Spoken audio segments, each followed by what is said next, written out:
to do is drop the sides down, and we're going to open it up, and we're going to tie these around the sail. And that way we can actually lift the sail up, get the weight off the boom to make it easier to pull out. That's where I'm going with this. Let's unzip it. I have fought with you for the last time. That's right. So we're going to put the red one somewhere around here.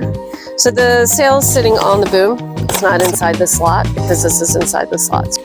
Run these underneath. Might be easier if we relax these. So we can slide that side underneath. My hand is, yep, got it. I'm tying it around kind of tight so we can manage the sail. And I'm just going to put a slip knot in it. It'll hold fine with the friction on the webbing. How would you say my sail is? You think I have? Yours are hard to actually quantify. Okay. The sail's old. It's soft. The resin's coming out of it. It's a little dirty. But it's fine. It works. You can sail with a sail until the stitching falls out. What you give up when you do that is performance, boat performance. If you're trying to outrun a storm, get to a port by a certain time, you're going to go a lot slower with an older sail that's blown out. They're soft. They're not going to have a lot of shape to them. They look more like bags up on the boat. And those sails have to be flat that they can go in and out of. So as soon as they're not flat, you really have to replace them. These you can sail with a sail that it's not ideal. It's not optimal. You're in an ocean and you're trying to get somewhere. You want to go faster than slower. Now there comes a time where the stitching eventually will come undone. Right now the stitching's holding, but UV damage happens to stitching. You really want to replace it before those things happen, because then you'll end up going to the Bahamas or down to the Virgins, and you won't be able to get another sail, or you won't be able to get it repaired.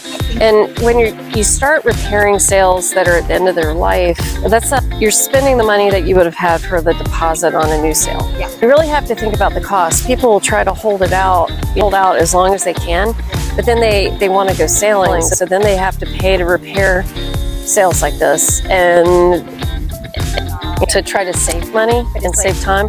You end up spending $1,000 to repair your sail, and you could have put that on a deposit for a new sail. Send me pictures and say, hey, I love my sail, look where I am.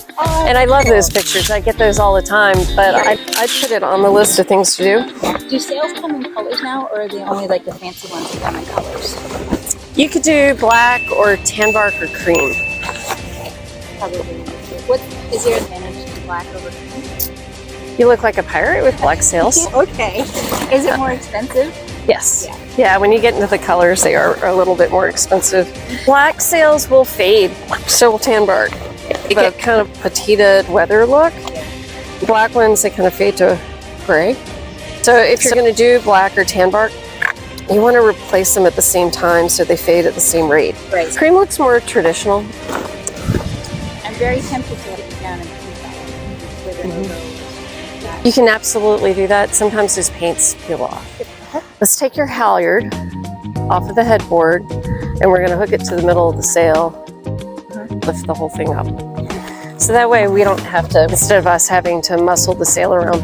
We've put 3 sail ties. We could have put 4, doesn't matter how many, but I'm just trying to contain the sail for when we pull the stack pack out. And then I also want to lift the sail up. There's no reason for us to struggle, right? I've taken this line. What we're going to do is we're going to tie a knot right here. And we're going to make this, it's like a bridle. And then we're going to hook the halyard onto this and just lift the weight up. We're not going to lift it way up in the air. We're just going to lift it up enough to get the weight off of the stack pack.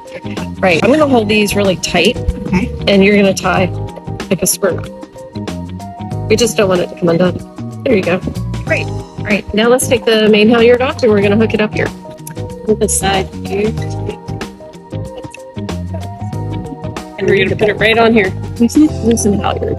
We don't need to put this on super tight, just because we're only going to raise the sail up 6 inches. Just enough to get the weight off. Work smarter, not harder. So we can lift this up. Go ahead and loosen that up. That's good, right there.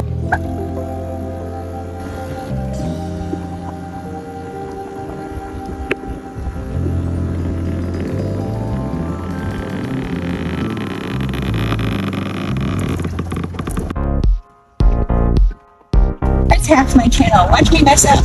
Alright, we have these off. So we need to take the buttons off.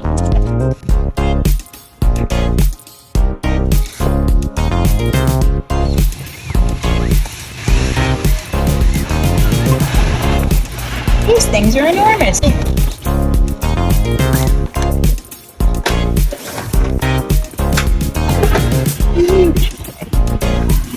I'm gonna put mine on shore so I don't impale myself with it. Get it out of the way.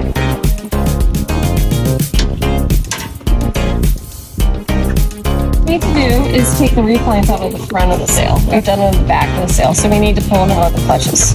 Completely out of the question? Mm-hmm. They're so long.